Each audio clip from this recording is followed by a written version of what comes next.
Welcome to the April 11th, 2025 Austin Peay Board of Trustees meeting.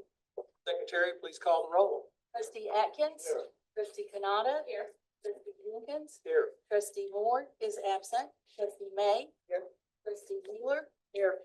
Trustee O'Malley. Here. Trustee McGinnis. Here. Trustee Rowe. Here. Trustee Zimler. Here. We have a quorum and I call the meeting to order. Please note that there are items on your agenda that need to be adopted. Is there any discussion? I move for adoption of the agenda. Is there a second? Second. All those in favor, please signify by saying aye. Aye. All opposed? The agenda is adopted. At this time, I recognize President Lakari, who will introduce today's campus reports. Sorry about that. Paper stuck together. Okay. The minutes of the December 6, 2024 board meeting were circulated in advance to this meeting. Are there any corrections or additions in the minutes? Do we have a motion to approve the minutes as read? Second. All in favor, please signify by saying aye. Aye. All opposed? The minutes are approved. In accordance with Tennessee law, if there had been a request from the public to address the board, it would occur at this point in the meeting. However, the board did not receive any requests, so we will move on to the next agenda item.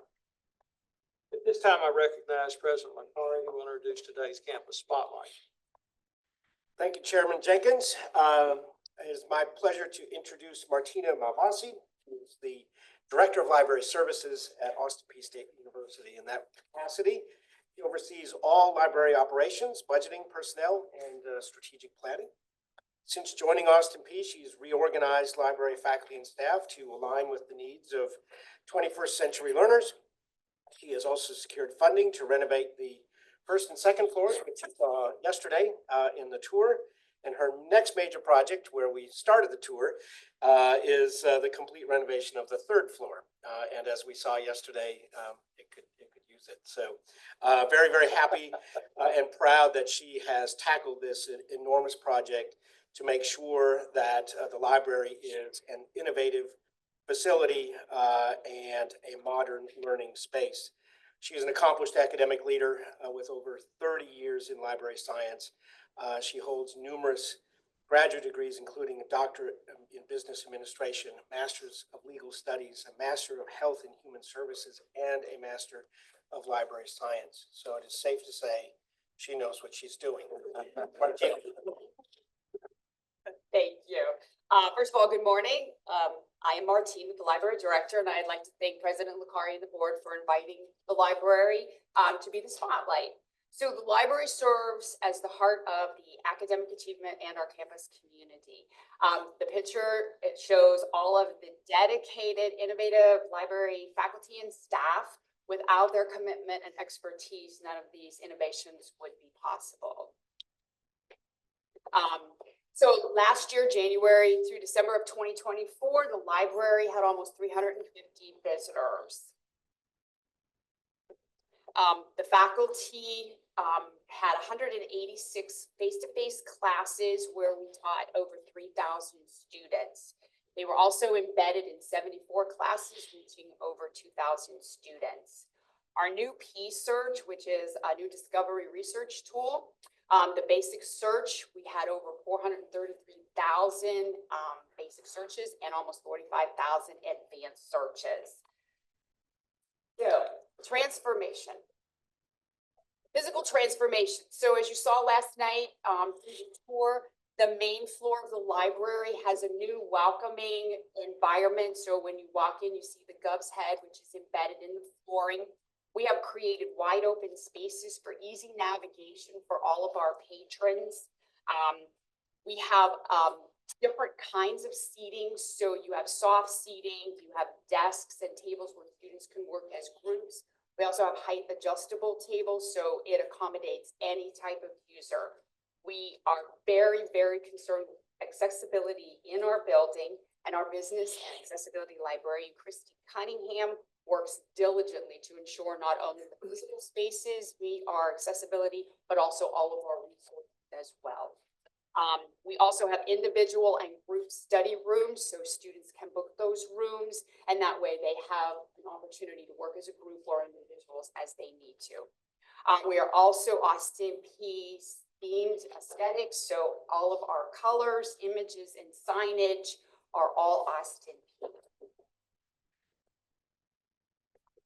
Last fall in 2024, we opened our makerspace and VR lab. The success of this space is due to Deanna Sherry and Dominic Kroll, who have worked tirelessly to make the makerspace up and running. This makerspace offers a diverse creative technology. As you can see in the first image is 3D printing, so students work on projects together where they create new images and they can have them printed. We also have sewing, and our latest addition is the embroidery machine, which was requested by students. So we have a lot of creative students who are making clothes, redoing their wardrobe, fixing backpacks. We also have VR experience. We have a Cricut cutting machine, heat press, and fiber arts. So you can see in the third image, that's actually a class that was brought over by a professor. We have several professors who use the makerspace as an assignment. So students have to come over and create whatever their assignment is. This area has created a wonderful community of users where they are sharing ideas. They're coming up with innovative ideas that I hope someday they will be able to create and make money from. We also provide specialized workshops. So this past semester, we had one of our faculty members here do a beginning crocheting class. And yes, I learned how to crochet. My goal is a scarf by December. But we're going to offer more of those types of workshops. And so the makerspace is open to students, staff, and faculty at Austin P, but it's also open to the Clarksville community. So we're going to be engaging the community more in some of the activities that we can do for younger students, and then also having workshops where the community can learn how to sew, learn how to knit, learn how to crochet, learn how to make 3D. So we're going to be expanding our services in that direction. This has fostered a very large collaborative community, and I have a really cute story. A student from culinary arts decided to come over just to investigate what we had in the makerspace. He was so intrigued by the technologies that he decided to change his major to engineering tech, and he feels like that is the best fit for him. So we are super happy with that. If anybody ever has any suggestions of equipment that they would like to see in the makerspace, we're always happy to entertain that, and I will try to find the money to buy it because we want to expand and make sure that we're satisfying not only our awesome community, but the community at large. Beyond the makerspace, the library represents Austin P and numerous community events. The first image of the book called Witch Girl was a project called Unbannable Books by Professor Collins from Art and Design. They wanted to bring books to life through artistic expression. In Witch Girl, which was created by language and literature instructor Joey Grisham and illustrated by a community member, tells the story of Joey's daughter's fascination with spells. Joey's partner, Jenny Harris, serves as my associate director of the library. The library also participates in Magic in the Park, and last year we brought our 3D, one of our 3D printers and a VR headset, and we also had a little raffle of our really cool Makerspace 3D printed dragons, and so the kids that came were thrilled with that, and they got to see how actually some STEM stuff worked. And then the last image, we also participate in Ghost, which is a Halloween event where campus supplies free candy for the community, and so the library always participates in that. So we try to build those community partnerships through things that we can do as far as initiatives.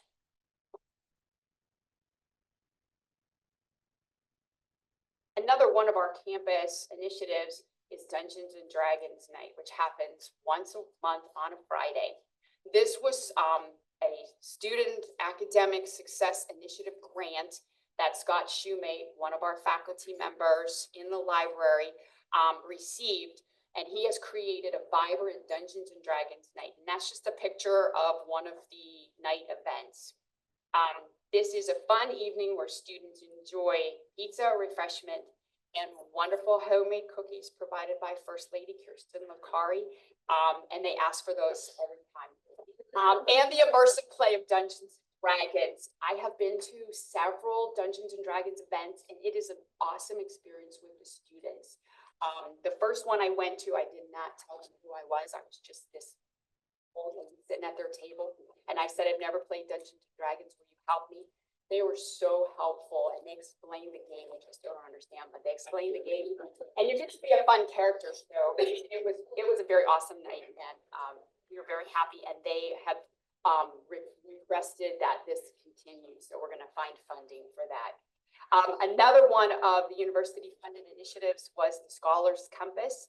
These were a series of workshops developed by library faculty member Gina Nigro. And this is a series of workshops that address things like time management and belonging, organizational skills, and other essential topics that will enhance a student's campus experience. And then my last slide is the call to action. What does the future hold? So currently we are in the process of finishing the renovations for our first floor. So we will have floors 1 and 2 completely renovated. Our plans are underway for renovating the 3rd floor, which is the most challenging floor because that's where all of our book stacks are. We want to have an enhanced collection, soundproof study rooms, and a lot of versatile space upstairs for them to work and collaborate and do well in their academic careers. So our library extends beyond being a repository of books. It functions as a cornerstone of discovery where curiosity meets opportunity. Every resource, every space, and innovation directly contributes to student achievement. By investing in our library, you support not just a service, but the foundation of academic excellence and student success for generations to come. Thank you very much for your time. Are there any questions? 58 years ago, I walked in that building when it was brand new. And I walked to the 3rd floor and absolutely nothing had changed. So thank you for initiating that change, that much needed change. And secondly, I was really blown away by the makerspace. I think you're going to need to get Dr. Licari to get you a bigger space. Thank you. Is that on the official record? From one person, but it has such value to students outside their academic, and you're absolutely correct. Many of them may use that as a stepping stone to a business or a future.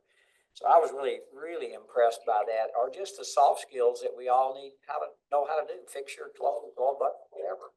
It's awesome that you're doing that in a library. So I want to give you a shout out for that. I appreciate that. Thank you very much. Any additional discussion? Thank you, Dr. Malvaldi.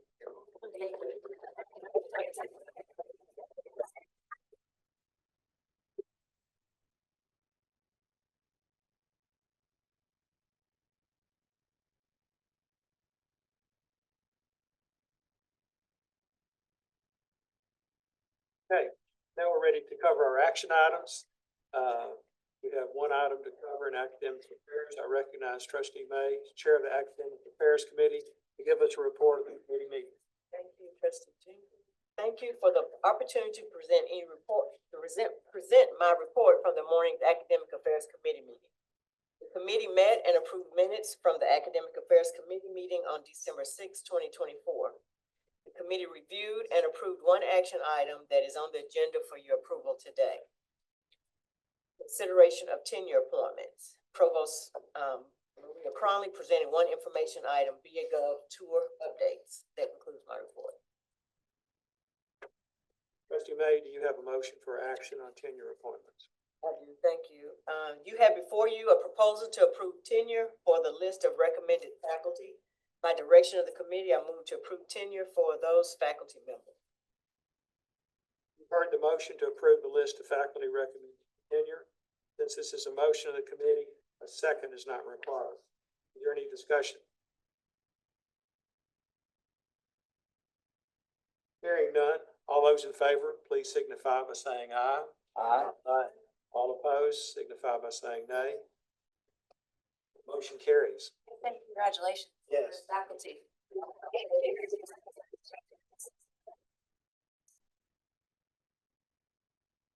Are any of those newly tenured members of faculty here? I don't know. Sometimes they do show up to see themselves become tenured. Do we have any newly tenured? Not here today. Martina was just here. Martina just, Excellent. she's here. So. Now for the audit committee report, I recognize trustee Mueller, chair of the audit committee, to give us a report of the committee meeting. Thank you for the opportunity to present my report from today's audit committee meeting.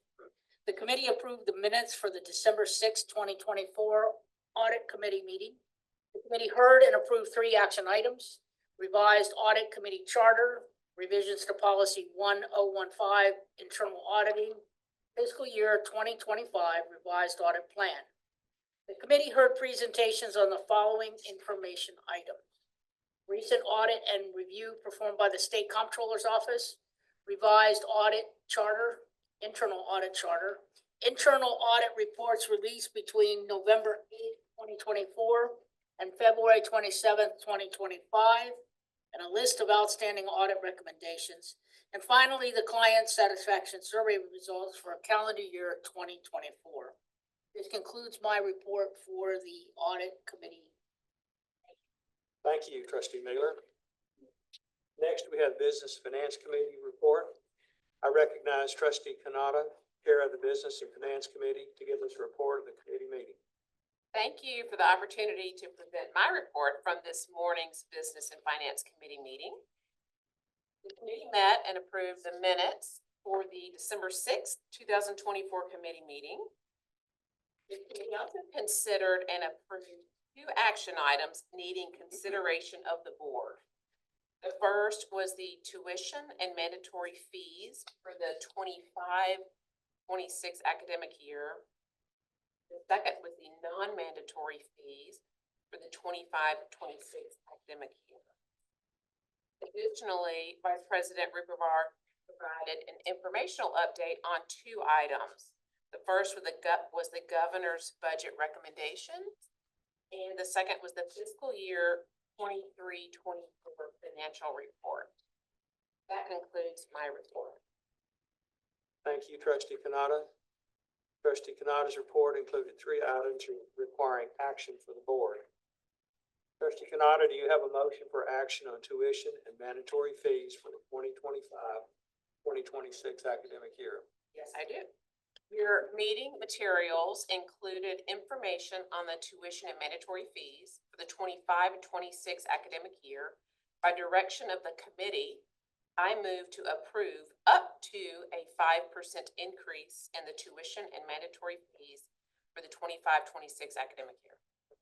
You heard the motion to approve the tuition and mandatory fees for the 2025-2026 academic year.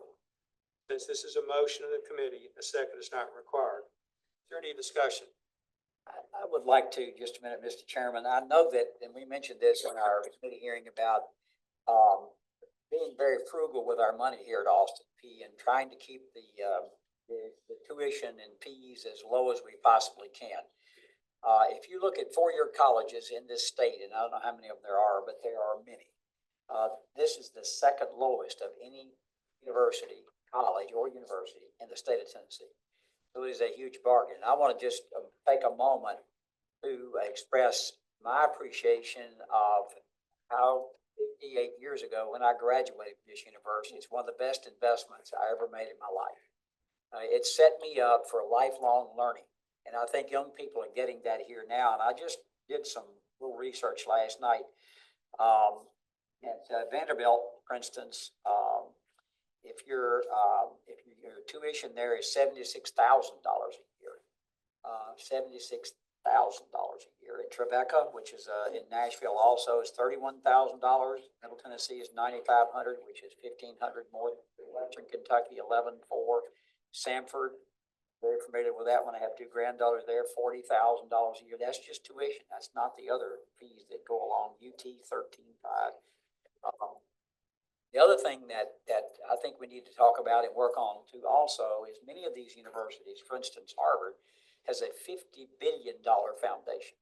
50 billion, $50,000 is their foundation, which they can use to help keep fees down. Vanderbilt's is 10 billion and it's still $100,000 to go there. Brown University is 100,000 a year. So I think we should take great pride. No one wants to go up, and Dr. Licari, I think one of the best things you did from a middle-class kid like I was for under $75,000 tuition free. That's an amazing thing to do when I think about it in today's world. And Dr. Licari mentioned, he may mention that 58% of our students graduate with no debt. That's unheard of nowadays. So I wish we didn't go up a nickel. I mean, that would be my wish, but I think we're still getting tremendous value. And so thank you for holding today's environment is very unsure, unstable.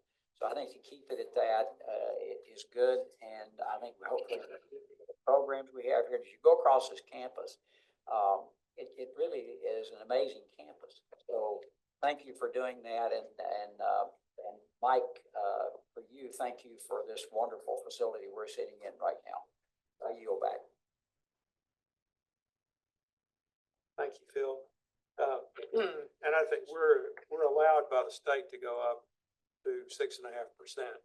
And the one thing I would say is that we're in a tariff environment right now. We have no idea what the tariffs are going to be in the future. We know that it could affect future cost of being able to do all the college business we have. And I think we need to take a look at the next meeting. I think 5% now looks like it's fine.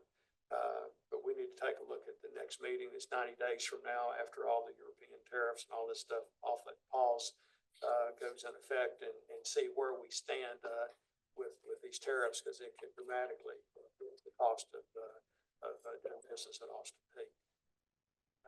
Comment? Yes. Thank you. So first of all, just want to say I appreciate the careful support from the board on this topic. I know that raising tuition and fees is always a concern for us, because we don't want to raise the cost of education at Austin Peay too high and accidentally begin to price out our students. But I think this careful approach is a good balance between ensuring that we preserve the high quality educational experience that we have now and continue to improve it, while ensuring that we've got low enough tuition and fees so that we remain an accessible institution for anybody who wants to go to college. That is our vision and certainly our mission, and so we want to make sure that we hang on to that while making sure that we've got the resources that we need in order to continue to provide a high quality experience. And it is true. I think we have struck that balance. I think we've struck that balance currently and over time. We remain the second lowest in tuition and fees in the state. And it is true. Last year, 58% of our graduates graduated with absolutely no student loan debt. That is remarkable. For those who did graduate with debt, their average debt load was significantly less than the state or national averages. And so we are doing right by our students financially. So while maintaining the high quality experience that we need to be able to provide. So very proud of what we were able to accomplish here. Very grateful for your careful analysis of the tuition and fees every year. And I think we are on the right path. Can I add one thing? And accompanying this, nobody likes to raise prices on or costs of anything, but there are some things that are just sunk costs and some of the infrastructure here is older, which requires higher maintenance fees, things like that. But one area where you do have some flexibility is looking at your manpower requirements, which oftentimes consume large parts of any organization's budget. If you're a for-profit industry, it cuts into the profits that you make because you always have to pay the people. And I would like to see us remain competitive in paying the people the amount of money to keep talent here. But do you look at, for example, prior to, putting this decision forward, your indirect labor, as compared to your direct labor that are must fund kinds of things versus staff? Because some organizations sometimes, allow those to grow, whereas, based on the workload, maybe I don't need two people, I need one person. We're always monitoring, over, the staff needs versus faculty needs. We spend somewhere between 70 and 75% of our annual expenditures on personnel. So it is the key budget item for us. And obviously those are divided into two big buckets, right? We've got faculty who teach our students, and we have staff who operate our programs and administer offices and fix the buildings, keep the grounds up, and all of those kinds of good things. And so those are very dynamic needs, right? So some of it is not just total amounts of faculty and total amounts of staff, but how those faculty and staff are deployed. Sometimes it is just total amounts, as we grow, continue to grow. As the fastest growing university in the state of Tennessee, we do need to be mindful of the fact that that puts pressure on our staff and on our faculty as we take on additional students. So we always need to reserve a little bit in our budget for some fast track hirings and things like that. And in this round of tuition proposals, some of these increases are dedicated specifically to cover the cost of increased staff needs that we know we have already.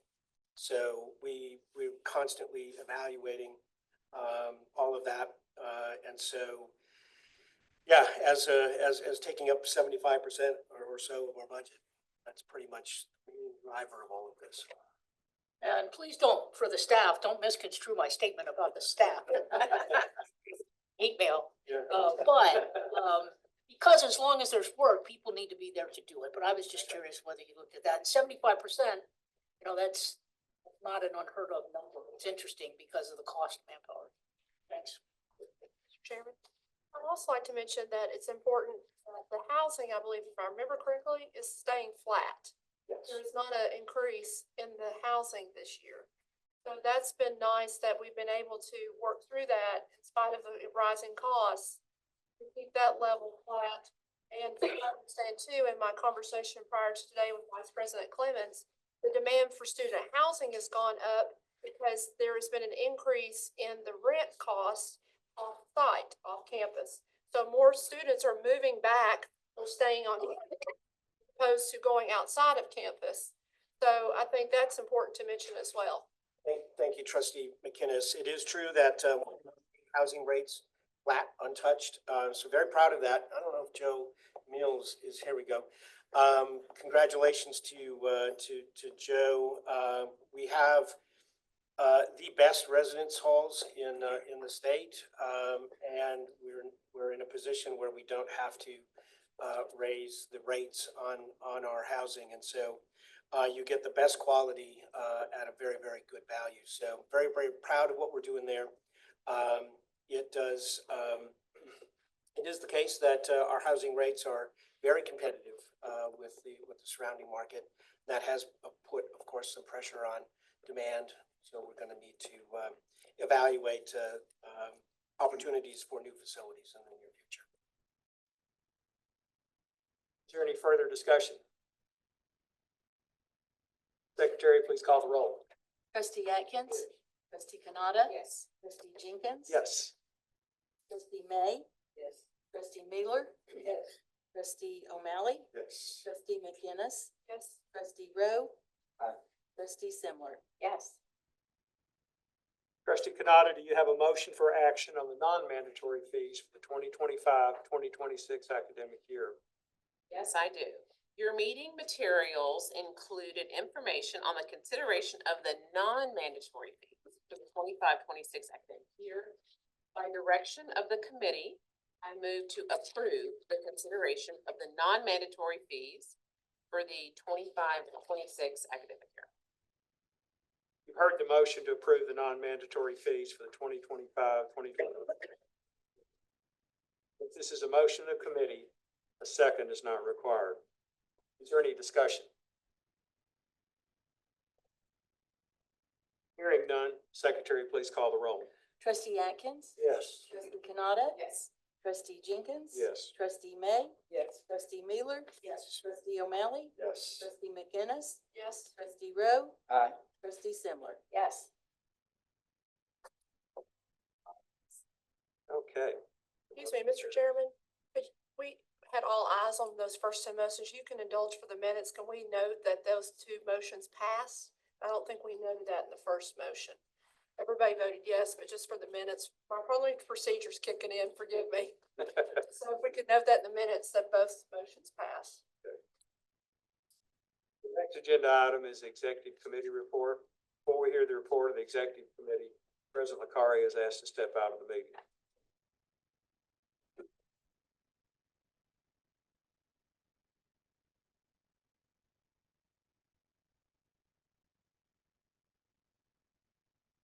I'm pleased to present the report from this morning's executive committee meeting. The committee approved the minutes from the September 2024 executive committee meeting. The committee reviewed and took action on 4 items which are on the agenda for your approval today. One item, consideration of the president's performance evaluation and incentive plan for the upcoming year, was deferred until the June board meeting. This will allow the incoming board chair to provide an input into the next evaluation and incentive plan. And to add to that, I feel like that, we've got a rock star with, Dr. Mike Licari, done a phenomenal job. And we need to, his contract now is year to year. We need to go with a long-term contract to secure him, at Austin Peay. We all know in athletics, name, image, likeness. Gerald, I'm not gonna let you talk about that, but, it's, put a lot of pressure on every university's athletic program. And we've got a rock star here. I can't tell you the progress that we've made at Austin Peay since 2021, since his arrival, how popular he would be to take over another university. We need to secure his future where he can retire here at Austin Peay. So I'd like to add that. So first of all, the first action item is consideration of the president's performance evaluation and incentive for the fiscal year 24-25, the current year. Information related to the president's performance evaluation was provided to you in advance of this meeting. During the executive committee meeting, an overview of the president's performance evaluation was presented and a recommendation made that President Licari qualifies for an incentive for this fiscal year 24-25. By direction of the executive committee, I move the board award an 8.5% incentive in the amount of $34,000 to President Licari for fiscal year 2024-2025. This is a motion of the committee. A second is not required. Is there any discussion? I'd like to say, I think it's well deserved. To your point, he's amazing. And great things here, so absolutely.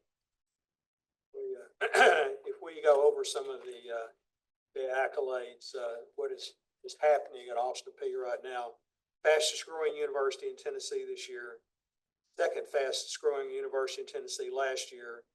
Overall enrollment up 8.6% since 2021. First time freshmen up 17.4% since 21. Record graduate enrollment. State appropriations up 50%. Grant funding up 76. I find it incredible that we were at a perfect reaccreditation through SACS COC, which is just phenomenal that there were no findings whatsoever. Also, the College of Business next March will have our accreditation visit, and I've been closely affiliated with Austin Peay for 20-25 years. We have constantly strived to get the College of Business accredited. And it's going to happen this March, and it's Mike's leadership ability is incredible. He tells people what he wants. and then he gives them the authority to get it done. He does not micromanage, but he is very results oriented, and that's why we have that he has hit this 8.5% incentive for $34,000. Any further discussion? If you want to know where Mike is, just turn on ESPN Plus and you'll. I found it incredible. I called all kinds of people for recommendations on Mike. And one of them said he was the best university president that we'd ever had. I had another person tell me he hadn't been anywhere that he couldn't see Mike. He said there's no athletic event that he's not at. For a college president to go to Tennessee and Kentucky recruiting students to come in, as well as his he's aggressively recruiting alumni for donations to Austin Peay. I mean, he is just an absolute class act. And when we picked Mike Licari as president, we had no idea of how far he was going to carry this university. Well, Chairman Jenkins, not only are we growing, but we're also retaining students. Yes. The work environment here, there are profit businesses and nonprofit businesses that don't have the same excited overall work environment collaborative here that we have here at Austin Peay. That goes to his leadership. Amen. It's a blessing. Any further discussion? I'd just offer some additional kudos to Mrs. Licari, for Kirsten, for her Yes. continual and important presence on campus at all kinds of different events. Not to minimize the chocolate chip cookies. I understand are very important. So thanks to her too. Okay. There's no further discussion. All those in favor, please signify by saying aye. Aye. All opposed? The motion carries. Next, we have the second action item, consideration of the president's base compensation for fiscal year 2025-2026. By direction of the executive committee, I move that President Licari's base salary be set at $415,500 for the fiscal year 2025-2026, based upon his positive performance evaluation and in order to keep the president's salary commensurate with other Tennessee LGI presidents. This is a motion of the committee. A second is not required. Is there any discussion?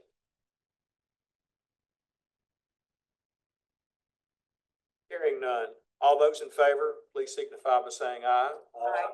All opposed? The motion carries.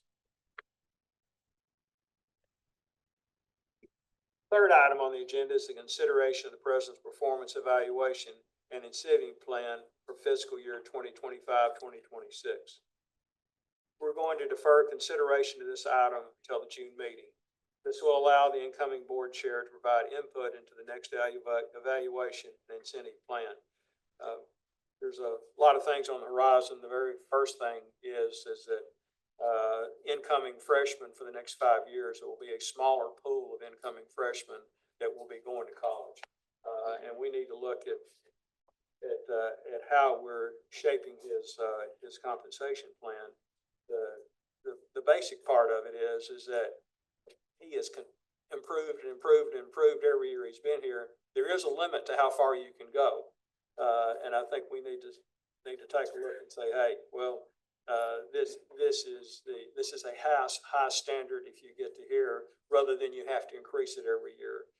There was one portion of his bonus he didn't hit this year that on graduation that he missed by 1% that could easily have gone the other way. So there's a lot of variables in here, but that's why we have decided to give it further thought before we set up his compensation plan for bonus for next year. Mike, would you ask Dr.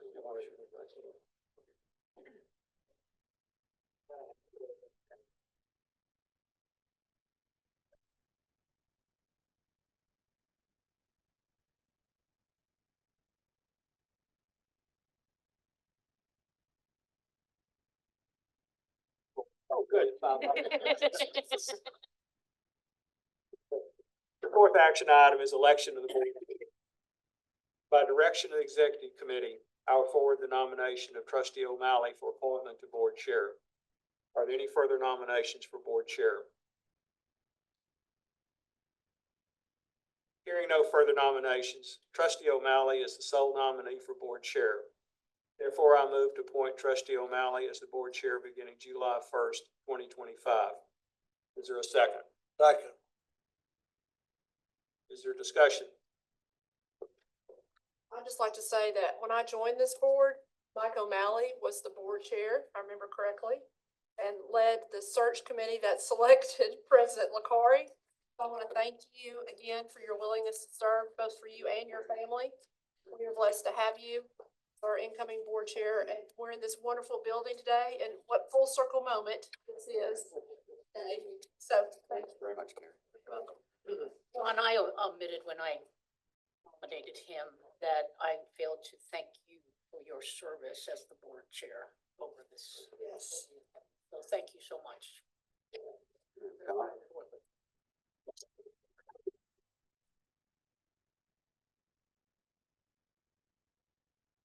Could not have a better successor than Mike O'Malley. Mike has given his time, he's given resources. He's not a graduate of Austin Peay, and yet it appears that he is a graduate of Austin Peay when you look at, come down College Street and you have to see O'Malley in this incredible facility that will no longer sell Hondas. But Mike has done a great job, and I find it full circle, as you say, that the first meeting that we had Mike, all of a sudden, Dr. Mike Lakari, Mike O'Malley was not part of the board chair then, and I think it's that he did such a fabulous job on that selection committee that he deserves to have everything as board chair. So all those in favor of appointing trustee O'Malley as chair, please signify by saying aye. Aye. All opposed? The ayes have it. Congratulations, Mike. You're now appointed the board chair.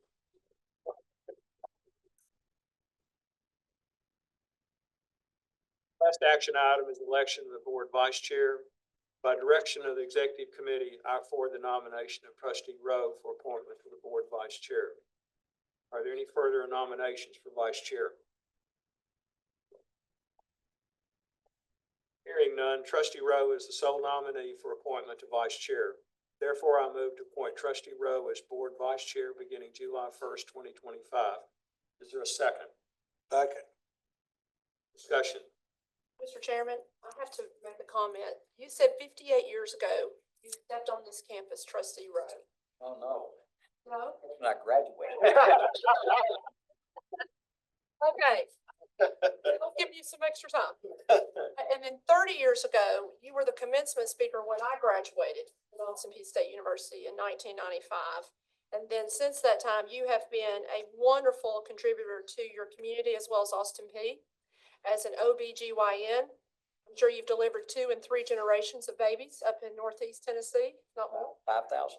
5,000, then mayor, then U.S. congressman, was a wonderful alum of Austin Peay. So I'm thrilled that you are our vice chair completely. And thank you for your service, not only to Austin Peay, but to our state and to our nation. And we are blessed to have you in this role. So thank you. Well said, Karen.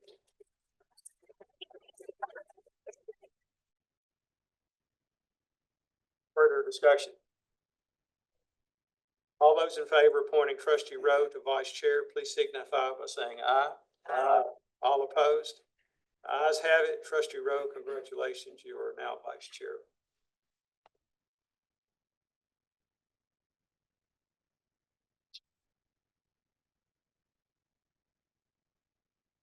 And now for the Student Affairs Committee report, I recognize trustee McGinnis, chair of the Student Affairs Committee, to give us a report of the committee meeting.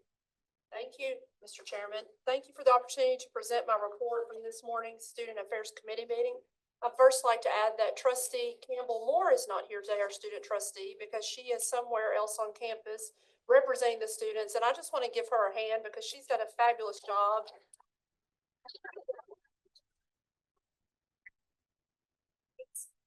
Yes, yep. So, thank you, trustee Moore, wherever you are watching this later. The committee, and I know you're gonna give her a gift too. I don't wanna forget that. Okay, thank you. The committee met and approved the minutes from the December 2024 committee meeting. The committee considered and approved one action item needing consideration of the board, recommendation for student trustee. We also reviewed the following information items: implementing Engage, the Student Affairs Strategic Plan. Mr. Chairman, that concludes my report. Trustee McGinnis, do you have a motion for the action on the student trustee appointment recommendation? Yes, one of my favorite things about being chairman is recommending our next student trustee. And so the bar continues to be set high. Information regarding the student who was recommended by President Licari to serve as our next student trustee was provided to everyone in advance of this meeting. The Student Affairs Committee concurs with the president's recommendation that Gracie Suggs serves in this position. By direction of the committee, I move that we appoint Ms. Gracie Suggs to serve as our next student trustee beginning May 10th, 2025 and running through the 2025-2026 academic year. Mr. Chairman. You've heard the motion to appoint Gracie Suggs as the next student trustee. This is a motion of the committee. Second is not required. Is there any discussion? Hearing none, all in favor, please signify by saying aye. Aye. All opposed? The motion carries.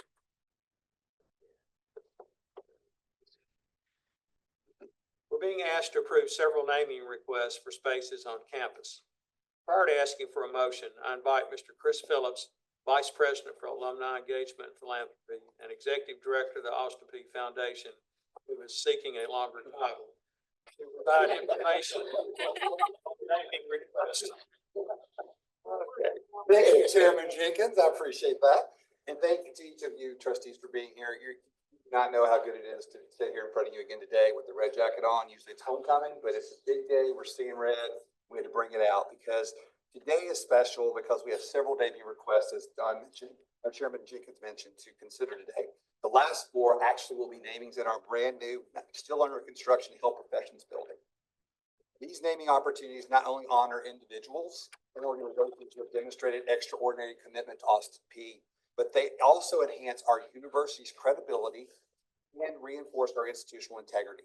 By associating our facilities with respected community leaders and philanthropists who share our values, who strengthen public trust in our mission and showcase meaningful partnerships that keep the university on the move. The naming committee met on March 5th and 6th and made each naming recommendation in accordance to Austin Peay Policy 7009.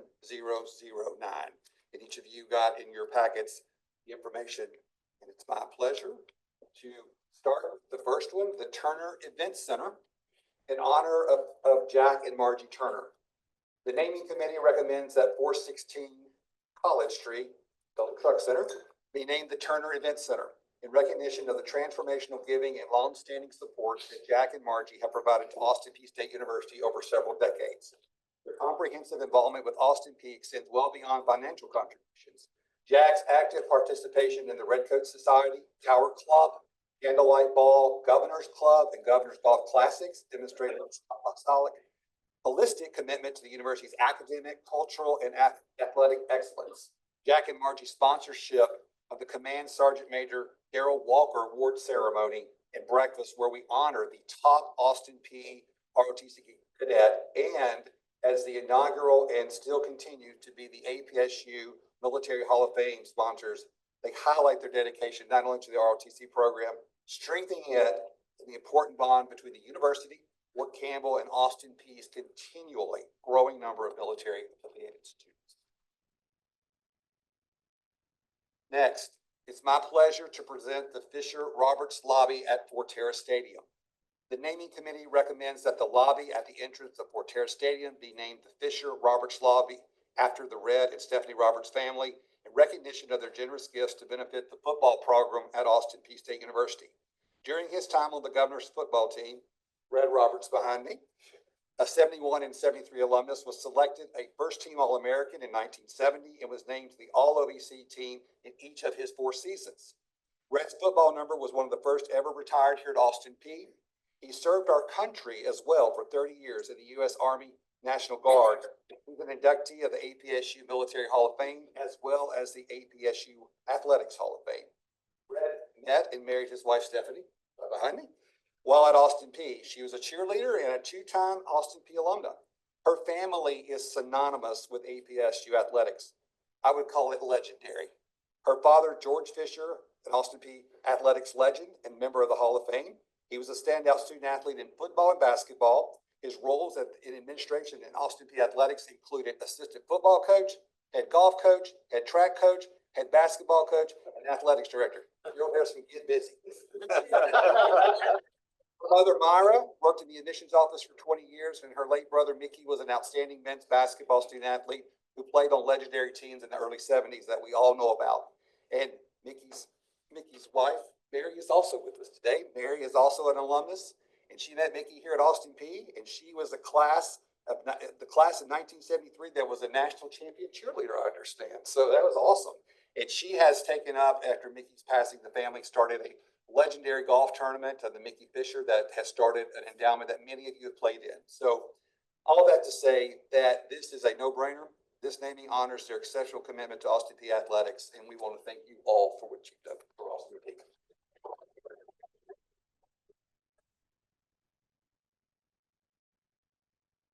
Following four recommended namings are for the spaces I mentioned in the Health Professions Building. The first is the Wendy Araya Family Clinical Simulation Bed, with a pledge to the area of nursing and the College of Behavioral and Health Sciences. Wendy Araya created her family endowed scholarship. She received her BS in nursing from Austin Peay in 1991, later received her master's and her doctorate in nursing from Vanderbilt School of Nursing, and has worked at Vanderbilt's Children's Hospital neonatal intensive care for over 25 years.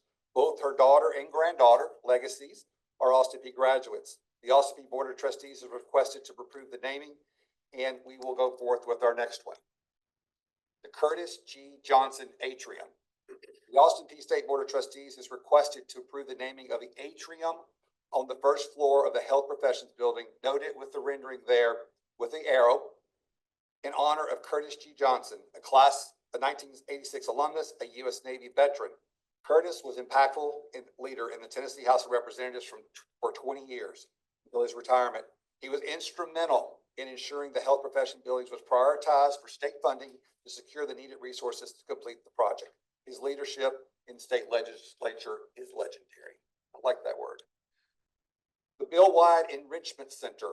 The Bill White Distinguished Professorship was established by the Clarksville-Montgomery County Community Health Foundation in 2022 with a gift to support areas in the College of Behavioral and Health Sciences, and this naming serves additional recognition of Bill and his significant impact on Austin Peay and the surrounding Clarksville community.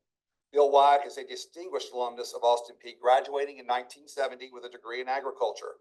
His legacy, however, extends far beyond his academic achievements. Bill's dedication to the community, health, leadership, and education has a profound influence in Clarksville, Montgomery County, and beyond. Naming the first floor enrichment center and classrooms seen in this rendering, shaded in blue, as the Bill White Enrichment Center recognizes the outstanding contribution Bill White has made to Austin Peay and Clarksville, Montgomery County. And finally, Clarksville, Montgomery County Community Health Foundation.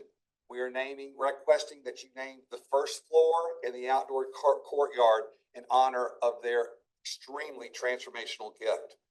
As you all know, the Clarksville Montgomery County Community Health Foundation is the 501c nonprofit that was established in 2006 to support charitable, scientific, and educational purposes designed to promote health and general health. The naming of the first floor of the Health Professions Building and outdoor courtyard recognized the Clarksville Montgomery County Community Health Foundation's lead gift to support the Health Professions Building project and the positive impact the foundation has made on Austin Peay through the years. This gift was specifically used for the equipment and to enhance the equipment needs of the building. Transformational gift. And as I said, their operative objective is to promote and improve the health of our residents by addressing health behavior, clinical care, social and economic factors, and et cetera for the health of our community. And I think it's only appropriate that we do this in honor of those who have served the Clarksville Montgomery County Community Health Foundation. Those are the requests on the screen, and I will turn it over to you, Chairman Jenkins, to proceed from here. Thank you. You've heard the explanation from Mr. Phillips. We will take action on the recommendations as a group. Do I hear a motion to approve the naming request as presented. So move. Second. We have a motion and a second. Is there any further discussion? Very appreciative for these transformational gifts. And I think that's one thing that, it's really great to bet on a champion, and we're betting on a champion with Austin Peay. And this is going to continue to keep Austin Peay rising further and further, in educating the populace. Democracy only flourishes when there's an educated populace. The important thing we can do, I think, is support the education, and this is a great way to go. Any further discussion? All those in favor, please signify by saying aye. Aye. All opposed? Nay. The ayes have it. The motion carries. Thank you, Chris. Thank you all and congratulations. Yeah. for your-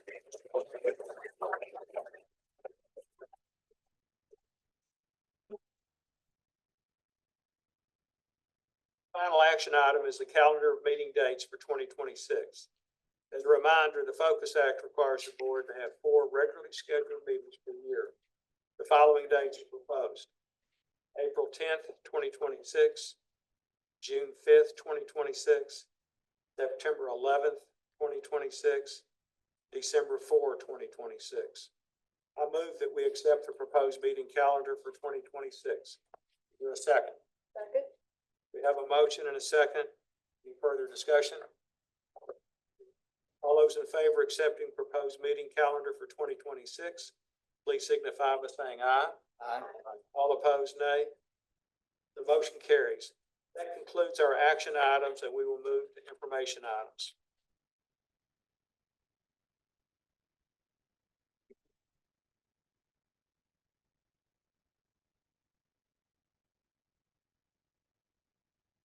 Time I recognize President Licari to give his report and to also report on any interim items. Thank you, Chairman Jenkins. First, although she's not here today, I want to say congratulations and thank you to our outgoing student trustee, Campbell Moore. She's a very busy person. She is representing their students right now, and so that's what has pulled her away from today's meeting. I'm very proud of all that she's done in her time at Austin Peay, and I'm looking forward to seeing her across the graduation stage in just a couple of weeks. I am also looking forward to having Gracie Suggs as our new student trustee. I've gotten to know her through her participation in the Pell and Honors programs, as well as interacting with her when she was on the cheerleading squad and everything else that she's doing on campus. My goodness, what an impressive and very talented young lady. She is certainly going to be a great addition to the board. And so I just would like to give a round of applause to Campbell for her service over the past year and to welcome Gracie as our new student trustee.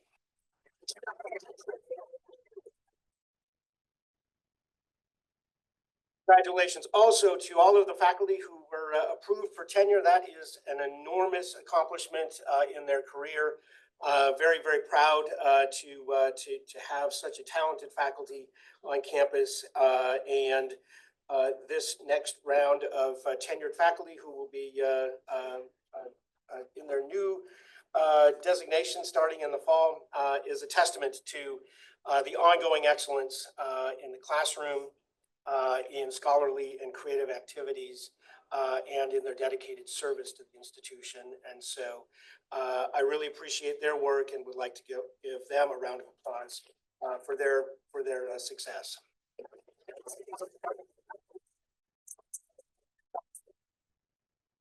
I also want to extend some thoughts to those impacted by the recent flooding in Clarksville and the surrounding areas, and to say thank you to our facilities and grounds crew.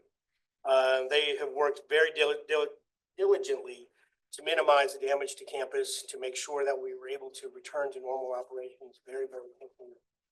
And so they have worked very, very hard in some trying circumstances. And so I greatly appreciate their work. And some hot off the press good news, Austin Peay State University just learned just the other day that we have been designated as Tennessee's first Vets Bravo campus. This recognition is for the extraordinary support provided to veterans as they become college students and work towards their educational and career goals. The standards are very high. The application process took many months. And even though we are the best in the state already at this, it took a number of back and forth times before we were able to clarify questions that THEC had and ensure that we met all of the standards. So this is a very impressive accomplishment. Of course, Austin Peay is the standard for educating military affiliated students, and we are proud to continue to be recognized as the best. Congratulations to General Lord and his entire Division of Military and Veterans Affairs on this accomplishment.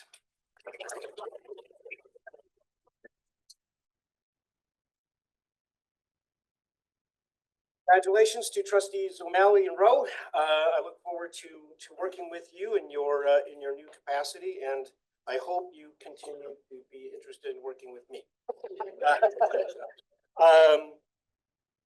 The 4 priorities for the university that we sketched out actually 2 years ago remain: enrollment in all aspects, student success, including success after graduation, campus vitality, and preparing for the next comprehensive campaign. Regarding enrollment, we recently wrapped up the ViaGov roadshow, and you got an update from Provost Cronley about that. Admitted students for the fall are running well ahead of where we were at this point last year, so things are shaping up well. We're now shifting gears into orientation mode. The first one is tomorrow morning, so we will be welcoming about 325 students to get registered for classes in the fall. That capacity was reached more than a week ago, so that we're out of the gate very, very strong. In the area of student success, we had an encouraging fall to spring retention rate for our fall freshman class at 90% on assessment day. That was the goal, so we hit it. We're about 1.3 percentage points ahead of where we were last year regarding first year retention rate. So we're continuing to move the needle. We have more than 4 months to go, so before the fall, so a lot can change, but it's nice to start out with a lead. And we also continue to improve opportunities for students to learn by doing. This summer, we'll see our first cohort of Austin Peay student interns in our partnership with the Clarksville Economic Development Council and area industries. Very excited about that. So thank you to Dr. Chris Clark, if he's here, and everybody in the student affairs area for getting that innovative partnership up and running. We also have a revitalized Career Success Center, now directed by Keishla Marengo, who just started this past month, coming to us from the University of Miami.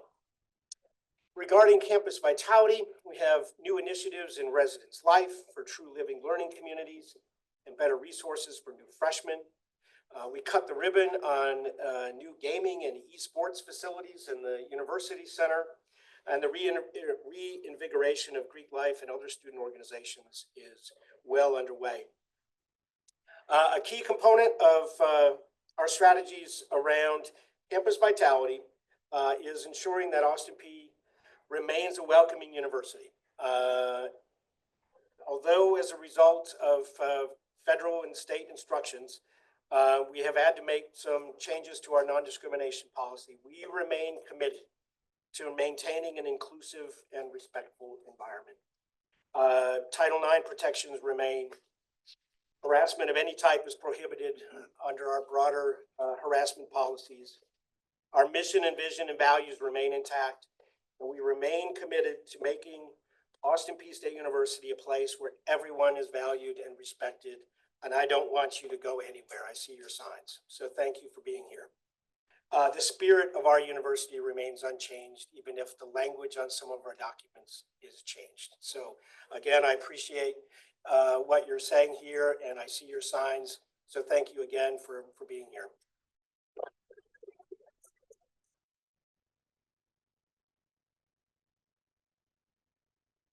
There's good news as we continue to prepare for the next comprehensive campaign. The recent Gov's Give Day of Giving broke every record, indicating the strong support for the university and our programs.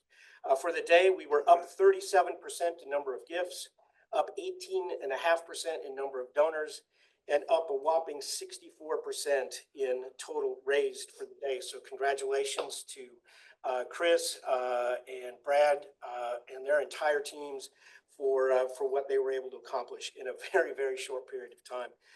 The ribbon cutting for the O'Malley Family Welcome Center, the namings that were just approved today are indications of the confidence in Austin Peay.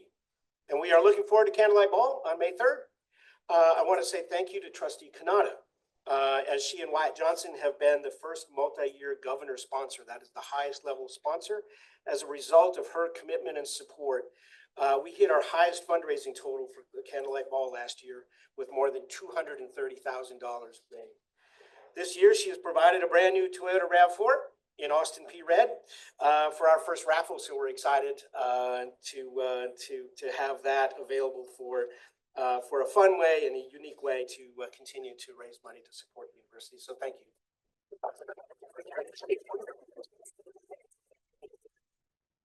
All of this bodes well for the campaign, and to provide additional help, we have brought in a consultant to guide us through the important next steps as we continue our preparation. And so things are well underway regarding that groundwork. Finally, your packet includes lists of contracts and agreements that have been executed and signed, state building commission actions that have occurred since the last board meeting. Thank you. And this concludes my remarks. Thank you, President LaCory. Are there any comments or questions before we adjourn? Student Trustee Campbell Moore is not in attendance today because she's representing the College of Business at a conference. Campbell will be graduating in May with a Bachelor of Business Administration with a concentration in marketing. On behalf of the board, I want to express our deep appreciation for her contributions to the board and to Austin Peay State University. During her time as a student trustee, she brought insight, wisdom, and an invaluable perspective to our decisions. Campbell's commitment has been an inspiration to us, and we will miss her at our meetings. Her dedication to the success of Austin Peay has made a real difference in the lives of countless students, and for that, we are grateful. I know we wish Campbell the very best for a very bright future. As a reminder of our next regularly scheduled meeting, we will take place on June 6th, 2025 in the beautiful O'Malley Center here. Thank you again, Mike. I move that the meeting adjourn. Second. Second. It's moved and seconded that the meeting adjourn. All those in favor say aye. All opposed? The ayes have it. The meeting is adjourned. Thank you for your attendance.